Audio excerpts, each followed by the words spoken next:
And we are live, and this time it's with Cantonese Cat and Tracker. He's not here yet, so interesting. Yeah, he's picking up his classes. He's trying to like read the link. He joined. There he is. I'm so sorry about that. He's there. Yeah. I thought I was joining. Well, you got to click the link first, Tracker. I missed the link. I've been clicking around this morning. My bad. Yeah. Well, I wonder how many things you missed. Anyway, yeah. I missed everything up to this point. I thought you got sidetracked and lost what time it was or something. No. I was just sitting here like waiting for the link that I didn't scroll up and see. Waiting for something that already happened. That's like the classic stock market right there, right? My God, yes, it is. That's mentality right there. Like if people are waiting for a stocks to pull back today before buying in. Yep. It might not happen. Or a major move, but the major move already happened. Yeah, that happens all the time. Yeah, and then next thing you have FOMO, especially knowing that I'm here for now. FOMO. Yep. So now you have to look back on the chart. Yeah. What were we talking about? Oh, we were talking about IWM before we clicked the live button. How there's a daily katana down here. Yeah, there. A daily katana. That is interesting. 214. But that still could be a ways to go back to support, right? But so far, so good. Yeah, it's looking like you have all these like 3 daily toppy looking candles in a row, but like it can keep going higher. It's just one of those things. Like you look at candle formation. If I was just looking for the last couple of days, I'd be like, looks kind of toppy, and next thing you got like a hammer like right there. So I don't know. It's tough to say. It's a volatile day today, as expected, with triple witching, right? Triple, yeah, not quad. Triple, not quad, yeah. But here's an interesting thing on log scale, though. It's basically get there at the 886. That's why it was kind of getting rejected yesterday and the day before. So I think I want to see a daily close above it, but it is a little bit negative pre-market. But at least maybe the 786 could be some support now, so that could be good, right? Could be really good. And if we go a little bit further back here on the weekly chart, I think it's even the 786. Or no, it's the 618. 618, which is even more important. Yeah, it's even more important. So, yeah, it's still stuck at resistance, but the good news is getting above my 221 level, and I think a weekly close above it is the step in the right direction. Then eventually I think 225 will come for the IWM. So more and more bullish, just doesn't look like it's ready to break out yet. Not yet. Oh, wait. It's been pushing through this a while now, so maybe there's some promise there. We'll see. I needed to adjust the bottom, though. So if I adjust the bottom right here, that is the 786. Oh, 786. Yeah, that's an important level, too. Yeah, it's been attacking it. Like, technically, it's been attacking it a couple times already, and it looks like it's got, like, some pretty good demand underneath. So, yeah.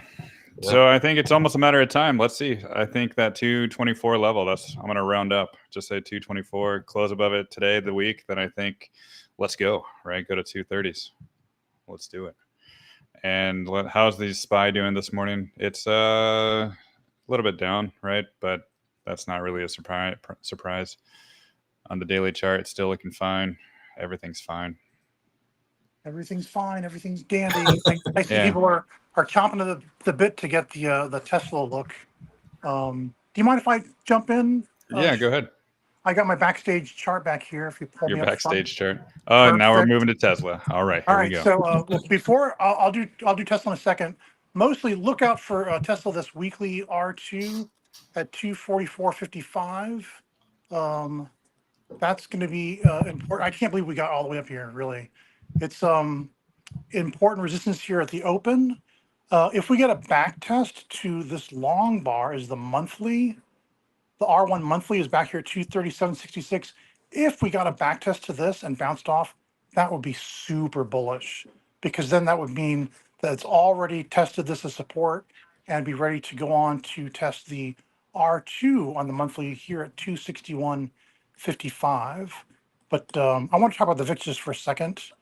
People are looking at their news and they wake up in the morning and say, "Oh, volatility's rising." Well, look what it rose like this much. We're still way under even where it was back here September 13th. Oh gosh darn it.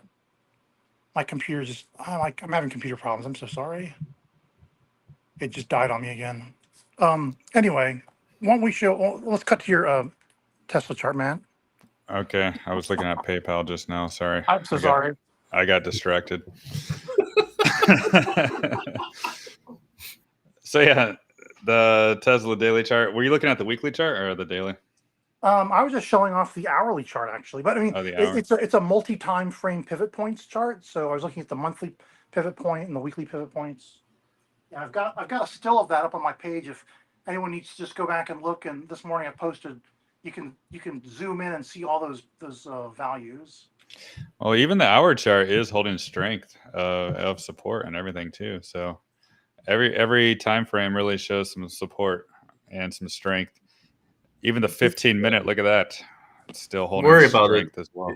You might look like you might have like a little bit of rolling over look to it though, but it does have some support there. Maybe it'll go back to 238 down here. That could be an option for Tesla, but I think overall that's still perfectly healthy, perfectly normal, and just if it wicks down below that if it wicks down below that 238 and just touches like 237.60, then that's the R1 monthly pivot point. Yeah, but either way, it's still above that 235.67, that 200-week moving average that I've been paying attention to. So that's still good. And it's still nice that it's upward sloping and looking beautiful. So I think a continuation up to the 260s could be next, right? Oh, yeah. What I really is me Kevin still shorting? I don't know. I haven't got any notifications from people about it yet. So we'll see. Okay. I was hoping to have some indicators here, but anyway, But sell stocks and wait till November. That's probably a dumb idea, but I don't know. To each their own, right? Yeah, I don't know. Yeah. To each their own. And what is TSLL ETF? Is that a question? Yes, it is an ETF. Yeah. Or is 2x bullish ETF of Tesla?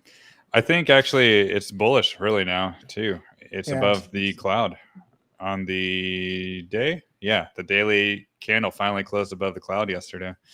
So I think that's a good start. So anything maybe above 1180, I think could be a good sign to continue higher up towards the 15s again. So just more confluence that I think Tesla still wants to continue higher, really.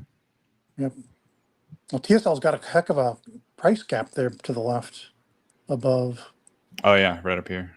Yeah. Yeah. Do you like to fill the gap, Tracker? Oh, I love filling those gaps. I bet you do. Especially with Tesla. Let's see. Yeet, Kevin. Yeet, Kevin. Yeah. Yeet. Not in meat, but yeet. Yeah. All right. VKTX. Somebody's asking about Viking Therapeutics. Yeah, this one looks better and better day after day as well. It is up a little bit pre-market too, battling the previous highs up here. So we'll see if it can close above it. Yeah, I mean, if it can close a daily candle above this wick here, I think that's a good opportunity to continue higher. And Cat had to go. Okay, bye, Cat. Sorry. It was so exciting having you in the show this morning. Yeah, that was cool. I guess he had a patient. Anyways, so price is going up, maybe going to go up towards the $80 level up here for Viking Therapeutics, but I think it has to close the day above this 70.96 first before it gets up there. But the trend is in the right direction there, and it's also trying to close the week above the baseline here, so it's looking more and more bullish week after week since it found its low back there around the 5th of August, or even before that, around June. So let's see. Did your computer get back up there? Yeah, I just now and got it back up again. Sorry about that. No problem. So somebody is asking about uranium, maybe UEC. So I'm going to take a look at that first. Oh, sure. I've tracked UEC before. Yeah, uranium energy. So it's getting better. It looks like it found its base, and it's been holding that 200-week moving average for a long time, really, since 2023. And yeah, ever since it broke out, it's been support. So that is a good support level, and it's looking more and more bullish too, and possibly even closing the week back into the cloud. So I think that's a good development for future price, right? Then price has the opportunity to go up to maybe the 630 level, even the top of the cloud, maybe 680s before it wants to try to break out again. So more and more bullish. And I like the pre-market development there to get into the cloud. Maybe the bottom of the cloud will be the support now around 532.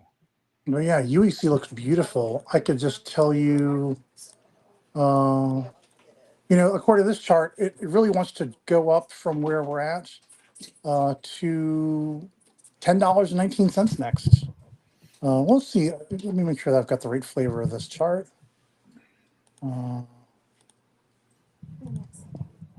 Probably, or even 1207 if it pulls back. Yeah, look for UEC is definitely a buy in the long term. Yeah, I think so I'll too. post a chart to my subscribers for this, but it makes sense because we're looking for energy sources everywhere we can. There's a lot of companies trying to develop small scale, not portable, small scale nuclear reactors, and so that's a really big thing in the energy sector. So you can if you can't get solar or wind, you can get a small scale nuclear reactor to power your whatever enterprise that you've got going on here. These are cell block walls. So you see there's a little bit of resistance here. Sell order blocks up through $6, but then it doesn't really resume up until 770. And you'd have to get through both of these, but typically 76.4% is my bullish first look here off this 1, 2, and then wave 3 start of 1 to 1019. I might have to buy some UEC again. Yeah, I used to trade it way back here. Yeah, it looks pretty good. It looks really good. And someone asked, did we cover Tesla? You never finished your Tesla chart though, since your computer I'm so died, sorry. right? It did. Yeah, so we can go back to Tesla. So died so hard.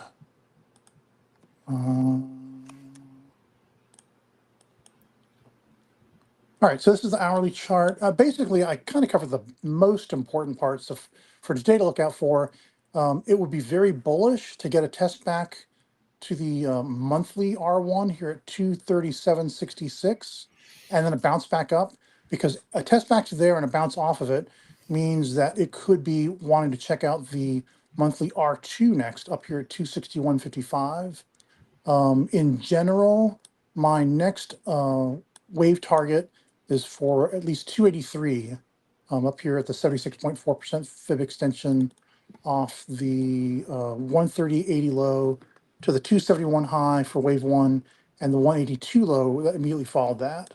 I've got some bigger wave extensions, but this is the one I'm looking for first, really.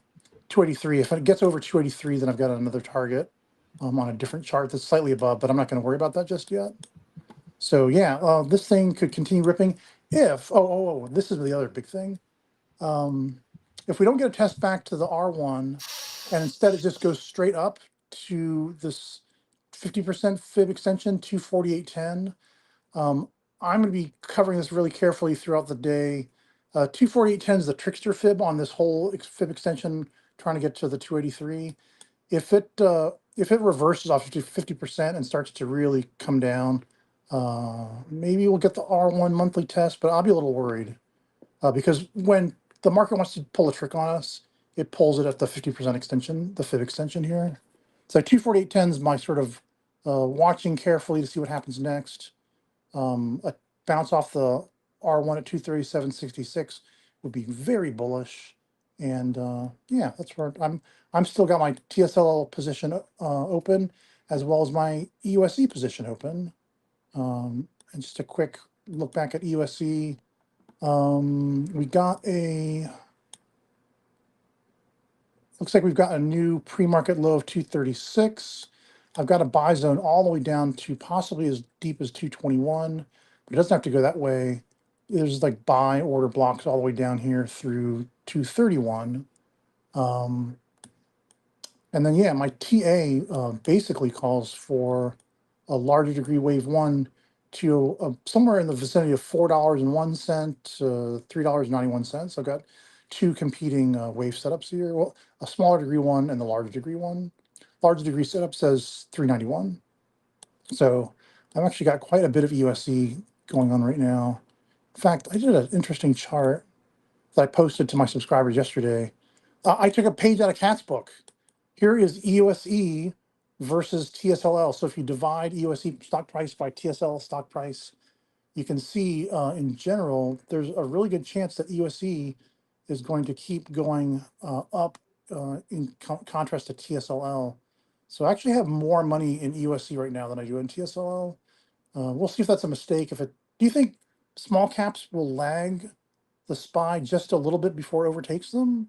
What do you think? Do you have any idea about that? Yeah, I'm thinking that because I showed the IWM chart in the very beginning where it's still getting rejected by the 786 fib from the all-time high to the recent low, and basically on log scale too, not the linear scale.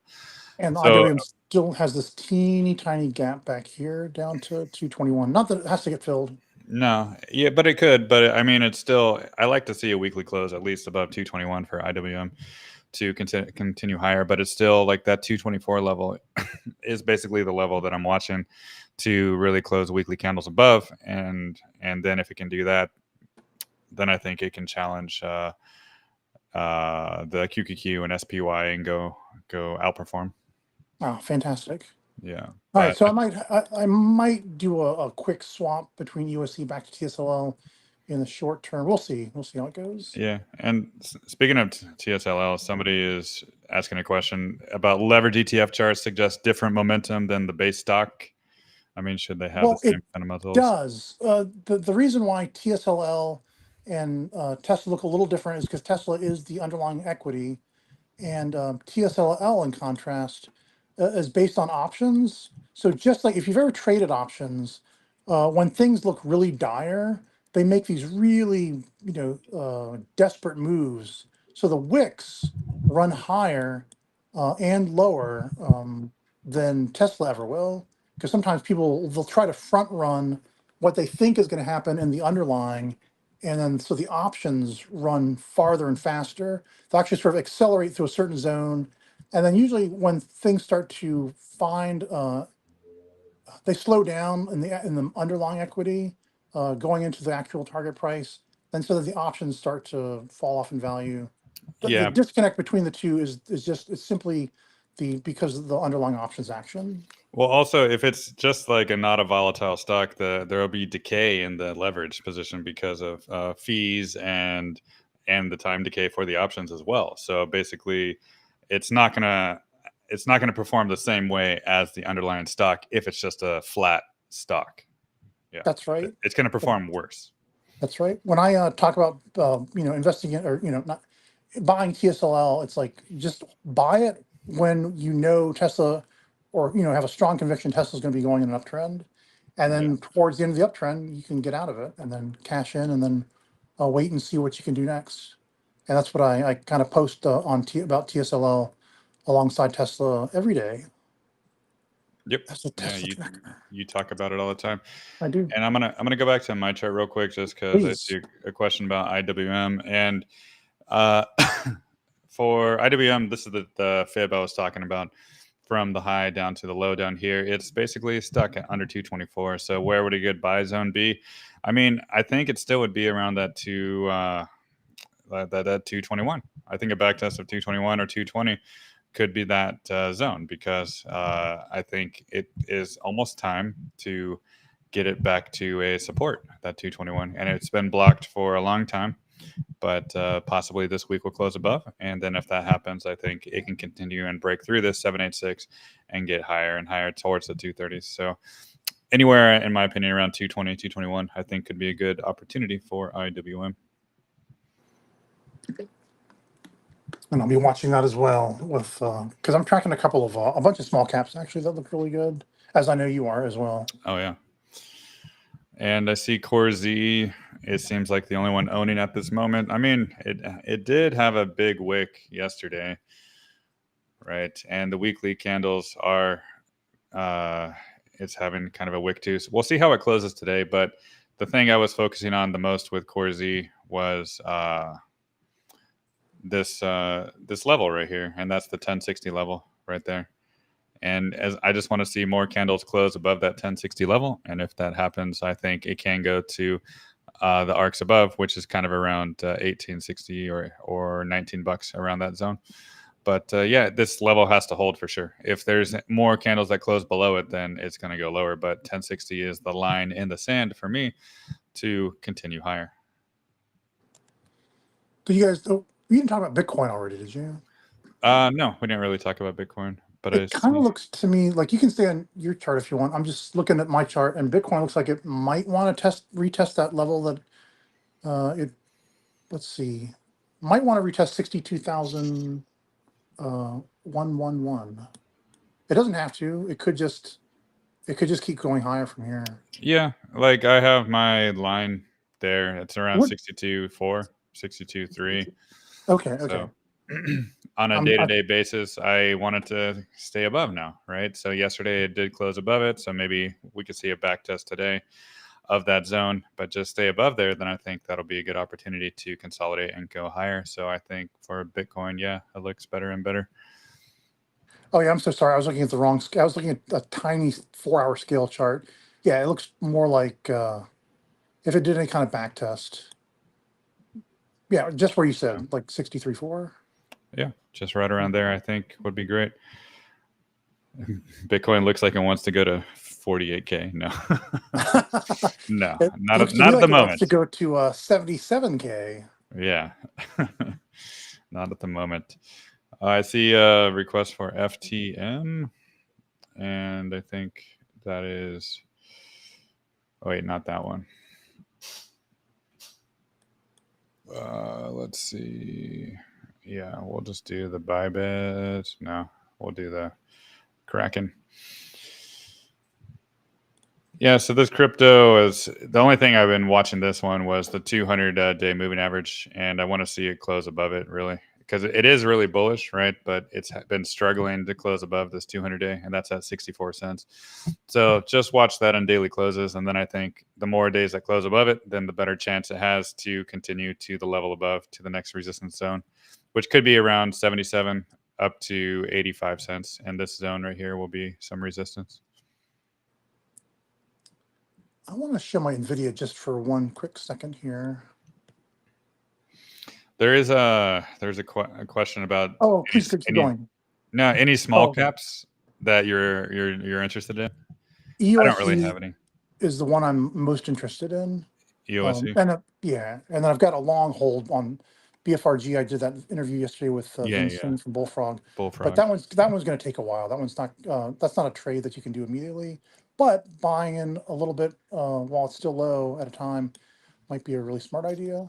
So NVIDIA, I'm tracking it, and so inside one of my trackers triangles, 1, 2, 3, 4, and it could be ready to break out already. This could be the second and final touch.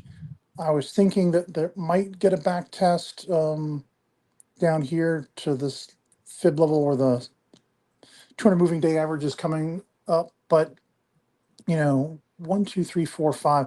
It actually looks like it's coiled to maybe go higher. So ABC.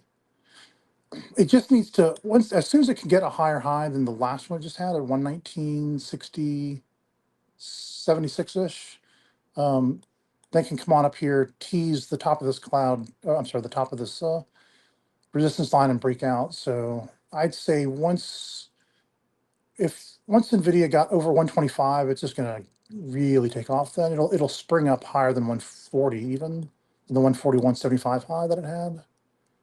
So I'd say just start, nibbling down into NVIDIA now, and if it does get any lower, then just keep buying it. Keep buying it all the way down to 96.04, where I don't think it's going to get. 108.68 is a possibility, but really, with the whole market breaking out, if stuff continues going higher and higher, there's a little gap down to 114.65, but really, no, I'm bullish on NVIDIA from here. Yeah, I'm a little bit bullish too, and cautious at the same time because it's still below my 122 level. So, kind of want to see it break above that to continue higher, but still it's stuck under that. So it's just more range bound than anything. Yeah. Right. So go ahead and take it away, Matt. My computer just restarted again. Oh, nice. Seems like you need a new one. It's got some definite system issue I got to take care of. And I see a request for LC Lending Club here. Since all the indicators on the weekly chart are kind of bullish, I'm just going to show the GAN here. And what I'm really focused on is breaking back above this level here, and that level's at $12. So weekly candles need to start closing above that, or else it's just going to be stuck in a range from 12, maybe even back down to the angle below. But there is some Ichimoku support down there of the baseline at 1121. So I think that could be the opportunity if it did go back down there. But it is trying to break above the conversion line this week. But still, I want it to get above 1202 just to see this continuation higher. But until that happens, it'll just be kind of stuck. And I see OM Outset Medical. Ooh, what is this? This one, yeah, this is like a falling knife. The definition of it. This one, maybe it can start going higher a little bit because it did have a lot of pain. So maybe if 55 cents holds as a support, I think it can maybe get back up towards the cloud. But these are the kind of stocks I avoid. I don't like to catch falling knives. I'm not Cantonese Cat. I know he loves falling knives sometimes. They're exciting and fun. Yeah, so I don't know. But can be terrible for your portfolio. Yeah, I think there's better risk reward elsewhere. That's why, because yeah, sure, it can go back to $2, right? That would be awesome. But what if it doesn't, right? What if it just keeps being a falling knife and it goes lower? So there's really, on these charts, there's really no support. So you can gamble at it and take a shot. Otherwise, it's still going to be a falling knife and has the potential to go to zero. All right, Matt, I'm going to take my leave of you because I've got to switch to my spare computer now to make sure I can get my coverage out today. Thank you so much for having me and Kat on your show this morning. Yeah, thank you. And we'll see you tomorrow for the Saturday Spaces, I believe. Yeah, tomorrow, Saturday Spaces for sure. 9 a.m. Eastern Standard Time. See you guys on X. All right. Thanks, Matt. Thank you. Bye-bye. Thanks. And ABCL. So this is another one here that I'm looking at on my screen.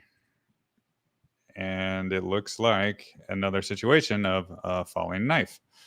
So these two that I just showed, maybe they have some opportunities to go a little bit higher, but also the daily chart showing resistance too. So maybe support could be 263, but if that 263 is lost, it'll probably go back down to test the 230s. And if that's lost, it'll just continue to be a falling knife and has the potential to go to zero. So again, these charts, I don't really, I don't look at them. Just first glance, I know to not trade it because I don't like to gamble and I just like more things that have conviction, and there is no conviction with this kind of chart. What is better, Ichimoku or Super Ichi? Well, Ichimoku is just better for standard viewing, but Super Ichi is like more of like trends, I guess. So it just depends on what you're looking at, and I prefer Ichimoku than Super Ichi. So. And Amazon, or no, I see HIMS here. And I think the market's open now, right? So that I was talking about a while ago. It did dip below. I thought it might be going to the cloud, but it never did. Got back above. So this is really a bullish scenario still, but it still has this resistance above to get above. And that is going to be anywhere from 1770 all the way up to $20. That is the resistance zone for HIMS. But once it gets above $20 up here, I think it has the potential to retest all-time highs. So at least continue holding this angle as support. And right now it's around 1650, we'll just say, for next week. So keep holding that. Then I think it has the opportunity to go much, much higher. So good things probably to come, but as long as support holds, right? And AMZN, Amazon. So Amazon, yeah, it keeps on going higher to 190. I think that's going to be a really good weekly close for Amazon. The only thing is it's still kind of like a resistance zone with these previous candles here. You can see like this wick, that wick right here. So it is kind of like battling a little bit weekly resistance there. But what it really looks like, it wants to probably challenge the previous all-time highs up here in the 200s. So I can see the momentum continue in that direction for Amazon, and support does sit all the way down here in the 170s still. So even if it went down to backtest levels, that's still a bullish scenario for a continuation higher. And Palantir,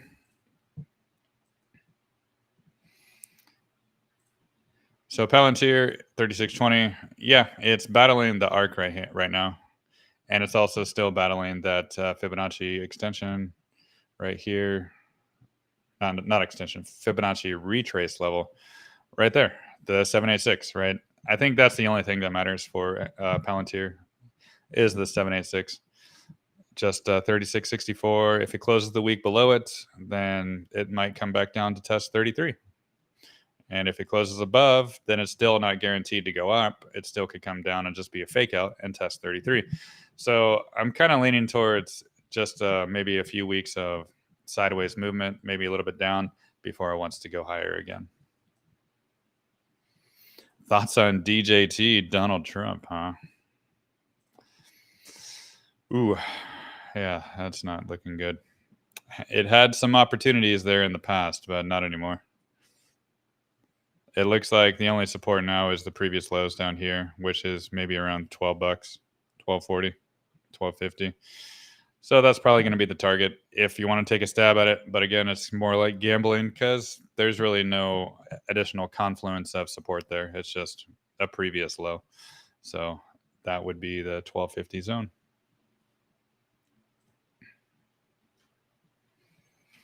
PPA, Invesco Aerospace ETF. Yeah, this one looks really nice. Really nice here.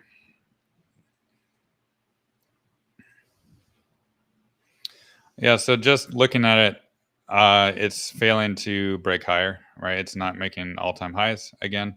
So it looks like that's going to be the resistance still, the 113.60 up here. Break weekly candles above it, then it has the potential to continue. But if it keeps on failing this level, then it could trend lower again to retest support below, maybe around the 107s or 105s, respectively.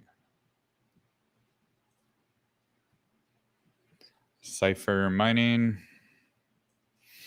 Yeah, CIFR is looking better and better. It's holding that 100-week moving average, right? So that is at 294. And I think that's the only thing to pay attention to for CIFR is that 294. And my linear scale angle there too has been pretty good support. But 294 is really what I want to see for building a base to continue higher to the $3 range and beyond. And we'll go to BITF, Bitfarms.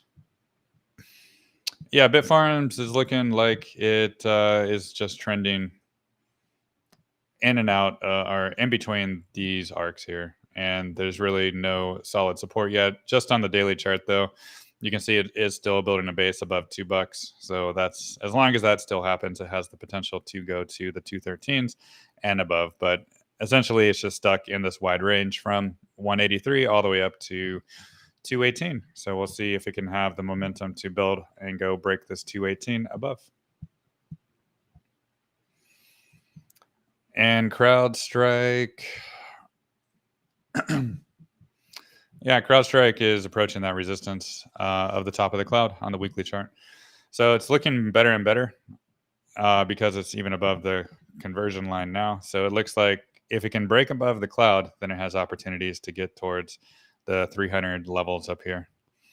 But that probably will not happen this week. Maybe next week it could happen, but it's basically closer to resistance than it is support. So it's just a little bit of caution until it can flip that cloud and my arc to a support to continue back higher.